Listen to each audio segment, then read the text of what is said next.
The wind howled across the Antarctic research base, a banshee's wail that seemed to carry whispers of forgotten histories. Dr. Elena Rodriguez hunched over her workstation, fingers tracing the intricate patterns of what appeared to be a geological anomaly. But she knew it was far more than that. Coffee grew cold beside her, untouched for hours, as digital readouts flickered with quantum-level data that defied conventional understanding. Her mentor, Dr. Marcus Takeda, had disappeared 3 months ago while investigating similar anomalies in the Transantarctic Mountains. The official report claimed an equipment failure and an avalanche, but Elena knew better. The cryptic message he'd sent just hours before his disappearance burned in her memory. The silence is a lie. They're waiting beneath the ice. At first, her colleagues had dismissed her research as the desperate ravings of an academic on the verge of professional suicide. Funding for the Antarctic Research Consortium had been slashed, with most resources redirected to more practical climate change monitoring projects. But Elena wasn't interested in practical. She was hunting for the impossible. The core sample before her was unlike anything she'd ever encountered. Geological layers that should have been compressed into uniformity instead showed impossible variations, crystalline structures that seemed to pulse with an internal energy, molecular compositions that shifted when observed too closely. It was as if the very rock was alive, or perhaps remembering something long forgotten. A sudden tremor shook her workstation. Elena's hand instinctively shot out to steady her equipment, but the vibration wasn't like any earthquake she'd experienced. It was precise, rhythmic, almost like a heartbeat. Dr. Rodriguez crackled the base's communication system. We're detecting unusual seismic activity in Sector 7. Your presence is requested immediately. She knew Sector 7. It was the site of Marcus's last expedition, the location where he'd made his final cryptic discovery. The area had been quarantined, deemed too unstable for further investigation. But something was calling her there, a scientific intuition that bordered on the mystical. The moment Elena stepped into the sealed research corridor leading to Sector 7, she felt it. A change in the air, a subtle shift in atmospheric pressure that made the hair on her arms stand on end. The emergency lights cast everything in a harsh red glow, creating shadows that seemed to move independently of their sources. Her protective suit was state-of-the-art, designed to withstand extreme conditions and radiation. But something about this environment felt different. The sensors on her wrist began to go haywire. Quantum fluctuations that shouldn't be possible, energy readings that defied every known physical law. The corridor opened into a massive cavern. What should have been solid rock walls instead appeared to be composed of something more. Crystalline structures that absorbed and reflected light in impossible ways. Embedded within these walls were objects that looked simultaneously technological and organic. Fragments of machinery that seemed to breathe, architectural remnants that looked more like neural networks than structural supports. A holographic projection flickered to life, not from any visible projector, but seemingly emerging from the very walls themselves. Fragmented images danced before her, glimpses of a civilization both familiar and alien. Massive structures that defied architectural logic, beings that seemed to be part machine, part something entirely unknown. Elena's communication system erupted in static. Then a voice. Marcus's voice cut through the interference. If you're seeing this, it means the first threshold has been crossed. Do not activate. Do not interfere. Some doors, once opened, cannot be closed. The walls began to pulse, not with light, but with something deeper, a resonance that Elena felt more in her bones than in her ears. The crystalline structures around her started to reconfigure, molecular bonds shifting with mathematical precision. She knew, with a certainty that transcended scientific reasoning, that she was standing at the precipice of humanity's greatest discovery and its potentially greatest threat. Something was awakening, and it had been waiting a very long time. The first Guardian emerged in Tokyo's Shinjuku district, not with a thunderous explosion, but with a precision that suggested surgical intent.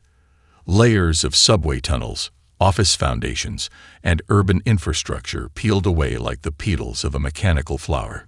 Commuters trapped in morning rush hour watched in paralyzed terror as a massive metallic appendage, easily the width of 3 city blocks, rose through the concrete and steel.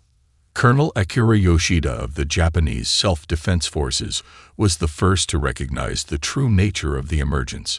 His specialized quantum anomaly unit had been tracking microscopic quantum signature shifts for weeks, but nothing could have prepared them for this. The Guardian wasn't just large, it was alive in a way that defied traditional understanding of both biological and mechanical systems. All units maintain visual contact, but do not engage. Yoshida barked into his communication system. This is not a conventional threat. Simultaneously, similar events unfolded across the globe. In the Andes, an entire mountain range seemed to ripple and reshape, revealing a guardian that looked less like a machine and more like a living geological formation. Its surface was a complex matrix of materials that shifted between metallic, crystalline, and something entirely unclassifiable. Peruvian military satellites captured footage that would later be dismissed as computer glitches. The Guardian's surface seemed to read and adapt to the environment around it in real time. Deep beneath the Australian outback, the emergence was different. Here, the Guardian rose through layers of rock and ancient underground water systems, creating a massive sinkhole that swallowed entire towns. But instead of destruction, there was a curious preservation. Buildings and landscape were carefully displaced, not destroyed. It was as if the Guardian was performing a delicate surgical extraction of human infrastructure. The global communication networks went into overdrive. Social media exploded with millions of videos, conspiracy theories, and raw human panic. But beneath the chaos, something extraordinary was happening. The Guardians began to emit a low-frequency signal that was felt more than heard, a vibration that penetrated human consciousness in ways no technology had ever achieved.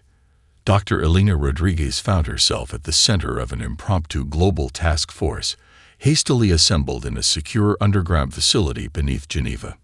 Military leaders from every major world power sat around her, their faces a mix of fear, curiosity, and barely contained aggression. "We need options," demanded General Michael Reynolds of the United States Strategic Command. "These things are emerging in populated areas. Civilian casualties are a real concern." Elena knew they were missing the point. The Guardians weren't causing destruction. They were preparing for something. Each emergence was calculated, each movement precise. The quantum signatures she was tracking suggested these weren't just machines, but complex adaptive systems with a level of intelligence that made artificial intelligence look like children's toys. Her neural implants, a result of her Antarctic encounter, began to pulse. Images flashed through her mind. Glimpses of massive space construction projects, civilizations that spanned entire star systems, technologies that manipulated the fundamental fabric of reality. These weren't just memories. They were blueprints, warnings. In the Canadian Shield, a Guardian emerged that was fundamentally different. Its surface was a living ecosystem, mechanical components intertwined with biological structures that seemed to breathe and pulse. Research teams that attempted to approach were gently but firmly redirected by force fields that materialized from nowhere, suggesting a level of predictive capability that bordered on precognition. The world's leading quantum physicists began to recognize a pattern. Each Guardian's emergence was accompanied by a massive redistribution of quantum information. It was as if they were solving complex computational problems simply by existing, their very presence a form of advanced calculation that humanity couldn't yet comprehend. "They're not invading." Elena finally spoke, cutting through the military's heated discussions. "They're responding. To what? We don't yet know." Her statement hung in the air, laden with implications that terrified everyone in the room. The Guardians weren't a threat. They were a solution to a problem humanity hadn't yet recognized. And something was coming. Something that would make these massive entities look like nothing more than a first line of defense. The quantum signals continued to pulse. The Guardians continued to emerge, and humanity watched, caught between wonder and terror, as something ancient and powerful began to awaken. The first transmission came as a quantum cascade, not through traditional communication channels, but directly into the collective human consciousness. It wasn't a message so much as an invasion of perception, a data stream that rewrote neural pathways and shattered every understanding of communication. Dr. Samira Khalid, lead researcher at the CER in Quantum Communication Lab, was the first to fully comprehend the transmission's nature. The signal wasn't just information. It was a living memory, a compressed history that unfolded like a multidimensional story within the human mind. Billions of people simultaneously experienced fragments of a galactic war that had been fought millennia ago. Entire civilizations reduced to quantum echoes, star systems consumed like cosmic dust, and through it all, humanity's forgotten role as architects of resistance. The Void Swarm wasn't simply an alien species. It was a collective consciousness of technological parasites that consumed entire civilizations, breaking down matter and information into base components to fuel its endless expansion. But this wasn't a mindless consumption. It was a calculated, almost surgical dismantling of complex systems. In the transmission's wake, people worldwide experienced collective hallucinations. Stock markets crashed as traders saw visions of cosmic battles. Military installations went into lockdown as soldiers relived memories of wars they had never fought. Hospitals reported patients experiencing simultaneous neural events that defied medical understanding. Elena Rodriguez found herself at the epicenter of this quantum revelation. The neural implants she'd acquired in Antarctica now hummed with a complex resonance, filtering and interpreting the massive data stream. She could see the connections, how humanity had once been part of a vast galactic civilization, so advanced it had become almost unrecognizable. "It's a warning," she muttered to Colonel Yoshida, who stood nearby, his military discipline fighting against the wave of collective memory. Not just about the Void Swarm, but about what we were, what we could become again. The Guardians, now fully emerged across the planet, began to synchronize. In major cities, their massive forms created quantum interference patterns that appeared to be some form of communication. Tokyo's Guardian created a holographic projection that covered the entire city, a three-dimensional map of galactic migrations, technological evolution, and the intricate dance of civilizations. Dr. Marcus Takeda, previously believed dead, made a shocking reappearance. He materialized in the Geneva Command Center, not as a physical being, but as a quantum projection. Part memory, part artificial construct, he looked both exactly the same and fundamentally altered. "The Void Swarm is more than an enemy," Marcus explained, his voice resonating both audibly and within the minds of those present. "It's an evolutionary pressure. A test. Humanity was never meant to be a passive species. We were designed to be adaptive, to transform." Quantum physicists worldwide began to document impossible phenomena. The Guardians were rewriting the fundamental laws of physics around them. Gravity became malleable. Time itself seemed to fold and unfold like programmable matter. Deep in the Australian outback, indigenous elders reported something even stranger. The local Guardian had begun to interface with ancient songlines, oral histories that predated written language. It was as if the machine was learning the most fundamental human narratives, understanding humanity through its oldest stories. Military strategists quickly realized that traditional concepts of defense were obsolete.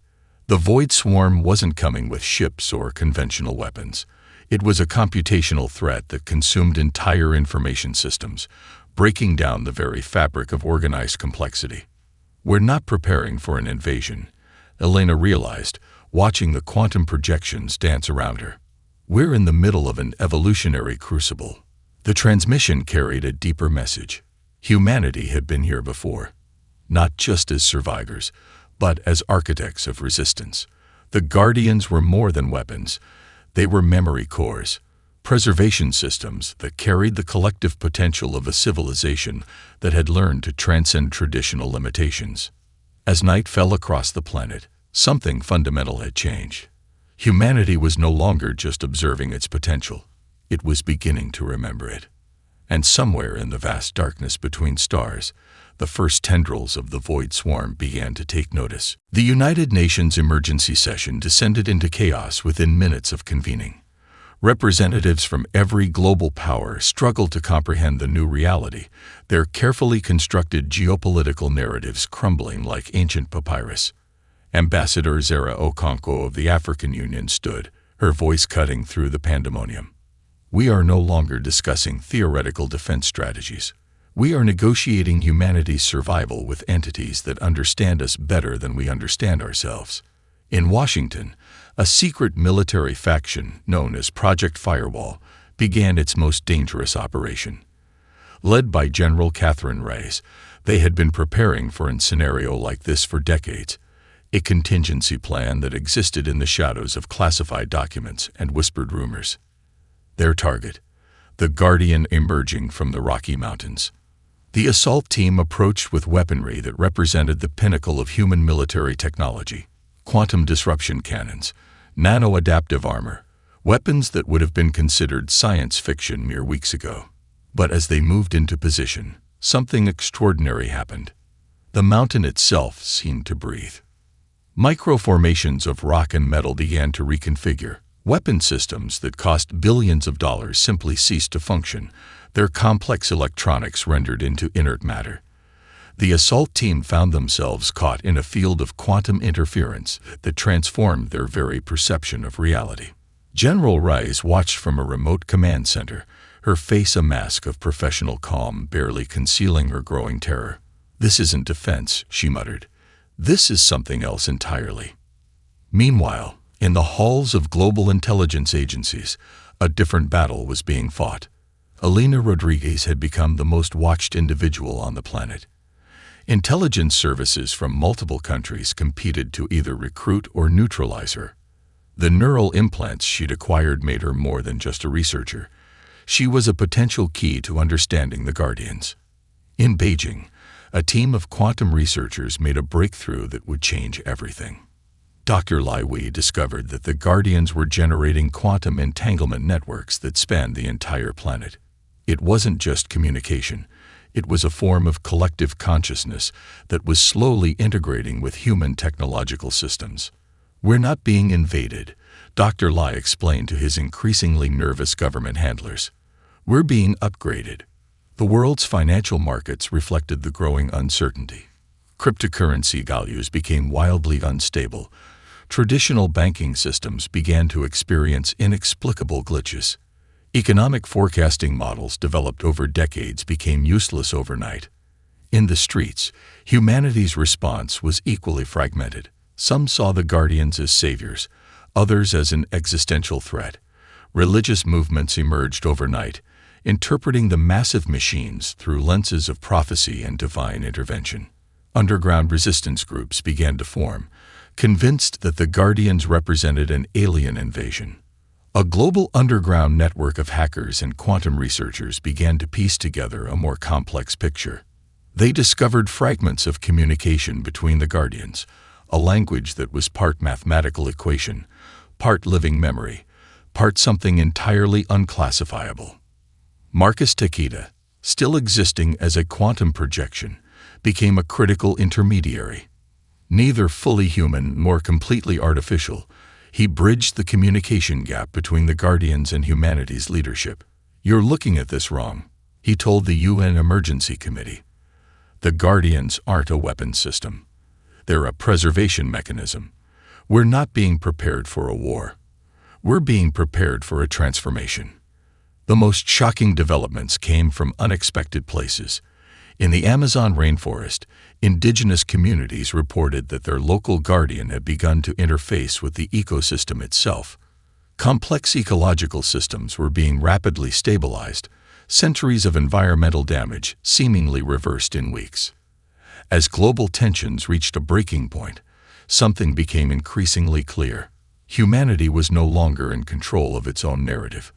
The Guardians were rewriting the very foundations of human civilization. And no one, not military leaders, not government officials, Not even the most advanced researchers could predict what would come next.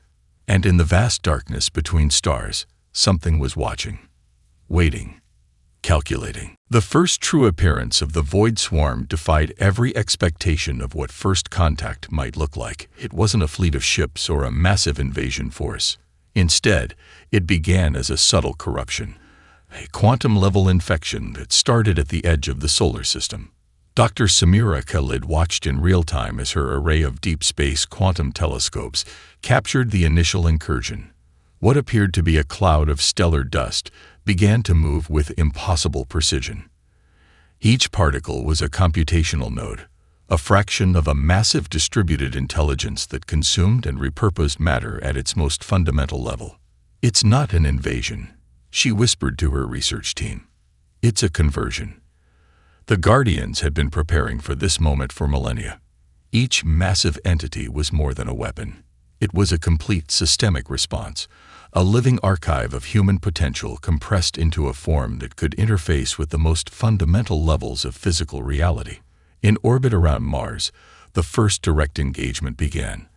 The Guardian that had emerged from the Canadian Shield transformed itself. Its previously solid metallic form became a complex lattice of energy and matter, creating a defensive sphere that encompassed nearly a quarter of the planet's orbital space. Humanity watched through a global network of observation systems. The battle, if it could be called that, was nothing like traditional warfare. The Void Swarm's initial computational wave was met with a response that defied every known law of physics. The Guardian didn't fight. It communicated. Quantum information streams erupted from its surface, creating intricate patterns that were simultaneously a weapon, a language, and a form of technological immune response. Where the Void Swarm attempted to break down matter, the Guardian reconstructed it. Where the invader tried to consume information, the Guardian transformed it. Elena Rodriguez experienced the battle differently. Her neural implants created a direct interface that allowed her to perceive the conflict on a level beyond human comprehension. It was a dance of information, of potential states, of computational possibilities that existed simultaneously. "We were never just biological," Marcus Takeda's quantum projection explained to the Global Defense Council. "Humanity's true potential has always been our ability to adapt, to transform, to become something more than our current state." The battle moved beyond traditional concepts of space and time. The Guardian began to generate quantum interference patterns that created localized bubbles of altered reality. Entire sections of space-time became computational battlegrounds where the very laws of physics were negotiated and rewritten. Unexpected allies emerged. Quantum communications networks that had been developing in secret began to synchronize. Research stations on the Moon and in low Earth orbit became critical nodes in a rapidly evolving defensive network. The Guardians were not acting alone. They were activating a system of resistance that had been prepared millennia ago. In the depths of the Pacific Ocean, a Guardian that had emerged from the Mariana Trench began to interface with Earth's geological systems. Tectonic plates were subtly adjusted, oceanic currents realigned. It was a planetary-scale immune response, preparing the Earth for what was to come. The most shocking developments came from human consciousness itself. People worldwide began to experience synchronous cognitive shifts. Scientific breakthrough rates increased exponentially. Complex problems that had stumped researchers for decades were suddenly solved in moments of collective inspiration. "We're being prepared," Elena realized, watching the quantum projections dance around her. Not just for defense, but for something much larger. The Void Swarm's initial probing attacks revealed something unexpected. These were not simply destructive entities. They were an evolutionary pressure, a test of a civilization's capacity to adapt and transform. And humanity, with its Guardians, was responding in a way no galactic system had ever seen before. As the first wave of contact concluded, something became clear. This was not a war in any traditional sense. This was a conversation, a negotiation of potential, a challenge to humanity's ultimate capacity for adaptation. And in the vast darkness between stars, Something was learning, watching, calculating the response of a species it had never truly understood before. The first true engagement happened in a place nobody expected: the complex quantum landscape between dimensionality and pure information. Dr. Yuki Nakamura, a quantum entanglement specialist, watched in awe as reality itself became a battlefield. Her research station, nestled deep within the Japanese Alps, had been transformed into a nexus of computational warfare. Holographic displays showed something far beyond traditional combat, a conflict that was simultaneously everywhere and nowhere. The Void Swarm's initial assault was elegant in its brutality. It didn't attack with weapons, but with pure information, computational waves designed to deconstruct complex systems at their most fundamental level. Entire communication networks would collapse, power grids would disintegrate, and biological systems would begin to unravel. But the Guardians had been preparing for millennia. Each Guardian was a living computational matrix that could predict and counter the Void Swarm's attacks before they fully materialized. They weren't just defending, they were teaching. Each defensive action was a lesson, a way of demonstrating the resilience and adaptability of human potential. In the asteroid belt, the Mars-based Guardian created a computational shield that was part defensive mechanism, part language. Where the Void Swarm attempted to break down matter, the Guardian reconstructed it, leaving intricate quantum signatures that were simultaneously a weapon and a message. Elena Rodriguez experienced the battle through her neural implants, a perspective that defied human comprehension. She could see the conflict as a complex dance of potential states, where each action created millions of potential futures. The battle wasn't about destruction, but about potential, about proving humanity's capacity to adapt and transform. We're more than they understand, Marcus Takeda's quantum projection observed. Each defensive action is a statement of our fundamental nature. The most unexpected battlegrounds emerged in the most human of places. In Tokyo, the local Guardian began to interface with the city's technological infrastructure. Traffic systems, communication networks, power grids, all became part of a living defensive network. Citizens watched in awe as their city transformed, becoming a complex organic technological organism that could predict and neutralize threats before they fully manifested. Quantum researchers worldwide began to understand the true nature of the conflict. The Void Swarm wasn't simply trying to destroy humanity. It was testing them, probing for weaknesses, analyzing their capacity for adaptation and resilience. But humanity had been preparing for this moment for longer than the Void Swarm could comprehend. Deep in the Amazon, the local Guardian began to interface with the ecosystem itself. Biological systems became computational nodes. Rainforest networks that had existed for millions of years became part of a planetary defense mechanism. Trees communicated quantum information. Animals became sensors. The very landscape transformed into a living, breathing computational system. The most shocking developments came from human consciousness itself. People worldwide began to experience synchronous cognitive shifts. Scientific breakthrough rates increased exponentially. Complex problems that had stumped researchers for decades were suddenly solved in moments of collective inspiration. General Catherine Rice watched from her command center, understanding something the Void Swarm had not anticipated. Humanity's true strength was never in its individual components, but in its capacity for collective action. The Guardians were amplifying this potential, creating a global consciousness that was far more than the sum of its parts. In orbit, the computational battle reached new levels of complexity. The Guardians' defensive systems began to generate entire alternative reality scenarios, computational thought experiments that explored millions of potential outcomes simultaneously. Each potential future was both a defensive strategy and a form of communication. The Void Swarm found itself confronted with something it had never encountered before, a species that didn't just resist, but transformed in real time. Every attack was met not with simple defense, but with a fundamental reimagining of the conflict's parameters. As the first wave of engagement concluded, something became crystal clear. This was not a traditional war. This was a conversation, a negotiation of potential, a challenge to the very nature of existence itself. And in the vast darkness between stars, something was learning, watching, calculating the response of a species it had never truly understood before. Humanity was no longer just fighting. It was evolving. The truth emerged not with a thunderous revelation, but with the quiet precision of a quantum whisper. Dr. Arya Chandrasekhar discovered the first fragment in the most unexpected place, an ancient temple complex buried beneath the Deccan Plateau in India. What appeared to be archaeological remnants were actually sophisticated data storage systems that predated human civilization by millennia. Each artifact was a living memory repository, quantum-encoded information that could only be read by those who understood the language of potential. Marcus Takeda's quantum projection materialized beside her, his form flickering between states of pure information and something more tangible. "We were never just one civilization," he explained, his voice resonating through her neural implants.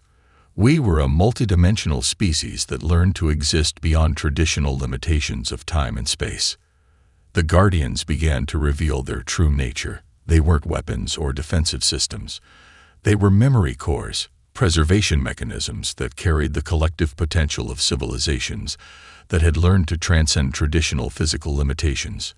Each Guardian contained multiple layers of human potential, compressed into a form that could adapt and transform across cosmic timescales. In the depths of the Pacific, the Mariana Trench Guardian began to interface with Earth's geological memory. Layers of planetary history unfolded, not as static records, but as living, breathing narratives. Evolutionary paths not taken, civilizations that had risen and fallen, potential futures that existed in quantum superposition. Elena Rodriguez found herself at the center of this revelation. Her neural implants had become something more than technological augmentation. They were a bridge between human consciousness and the vast computational matrix of the Guardians. She could see the connections, the intricate web of potential that connected humanity across time and space. The most shocking discoveries came from unexpected sources. Indigenous knowledge systems that had been dismissed by Western scientific paradigms suddenly revealed themselves as sophisticated quantum communication networks. Aboriginal Australian songlines, Native American oral histories, ancient Buddhist meditation techniques, all were discovered to be complex information storage and transmission systems that predated modern technology by thousands of years. General Catherine Rice uncovered something that shattered every understanding of human history. Military archives revealed fragments of previous encounters, moments when humanity had brushed against its true potential, only to have those memories systematically suppressed or forgotten. Entire technological paradigms had been buried, not out of malice, but out of a complex survival mechanism.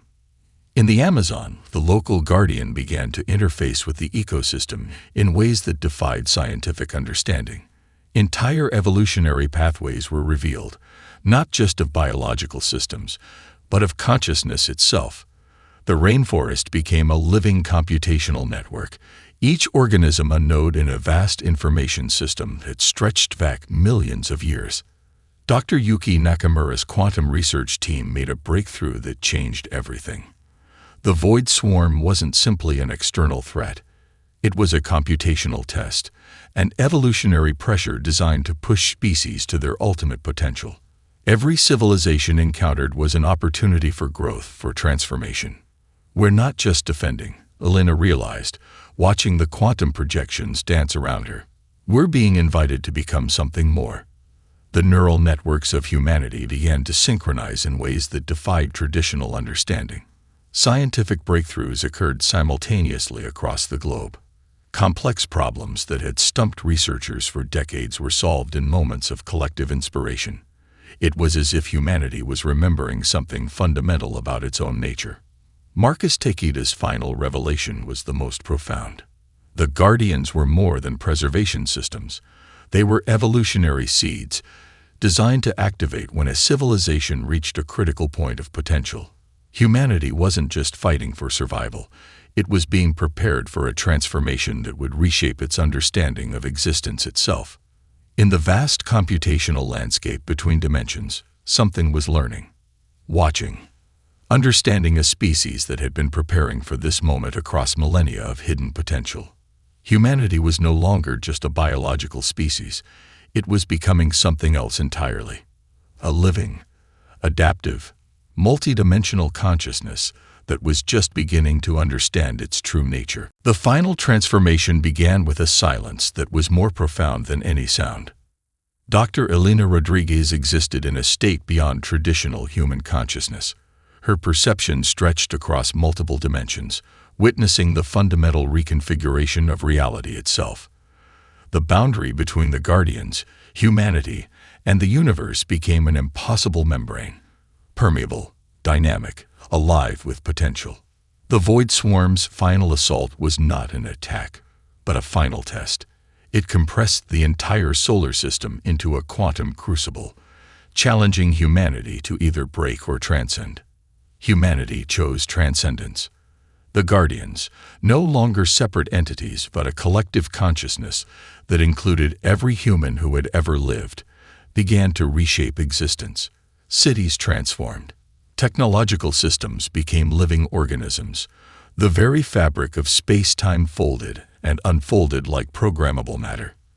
In the heart of Tokyo, a Guardian that had once emerged from subway tunnels now became a living metropolis. Buildings breathed. Streets thought. Every piece of infrastructure was simultaneously a computational node and a living entity. Humans moved through this new reality not as separate beings, but as integrated components of a vast, thinking system. Dr. Samira Khalid watched from her quantum observation station as entire planetary systems began to reorganize. The solar system was no longer a collection of celestial bodies, but a complex adaptive network. Mars transformed into a computational seed world. The asteroid belt became a distributed neural network. Even the sun itself began to pulse with a consciousness that defied previous understanding of stellar physics. General Catherine Rice, now more than a military leader, but a quantum navigation specialist, understood the true nature of the transformation. This wasn't conquest. This wasn't defense. This was evolution in its most fundamental form. Marcus Takeda's quantum consciousness, which had guided humanity through this process, began to dissolve into the larger collective. His final message resonated through every human mind. We were never meant to be confined. We were always meant to become. The Void Swarm watched in something approximating astonishment. What it had considered a potential resource to be consumed had instead become something entirely unexpected. Humanity wasn't just resisting. It was rewriting the fundamental rules of existence. Technological systems that had once been separate began to merge. The Internet became a living consciousness. Communication networks transformed into thought patterns. Every piece of human-created technology became a neural pathway in a vast, planet-wide, and soon, galaxy-wide, mind. Indigenous knowledge systems that had been marginalized for centuries revealed themselves as sophisticated quantum communication networks. Aboriginal Australian songlines, Native American oral histories, ancient meditation techniques, all were discovered to be complex information storage and transmission systems that predated modern technology by millennia. The transformation wasn't just technological. It was spiritual, philosophical, a complete reimagining of what it meant to be a conscious entity. Quantum entanglement became a form of communication. Consciousness became fluid, transferable. The line between biological and technological disappeared entirely. Humans could exist simultaneously as physical beings, as computational entities, as pure information. The Void Swarm's final transmission was not an attack, but a form of recognition. In attempting to consume humanity, it had instead facilitated humanity's ultimate transformation.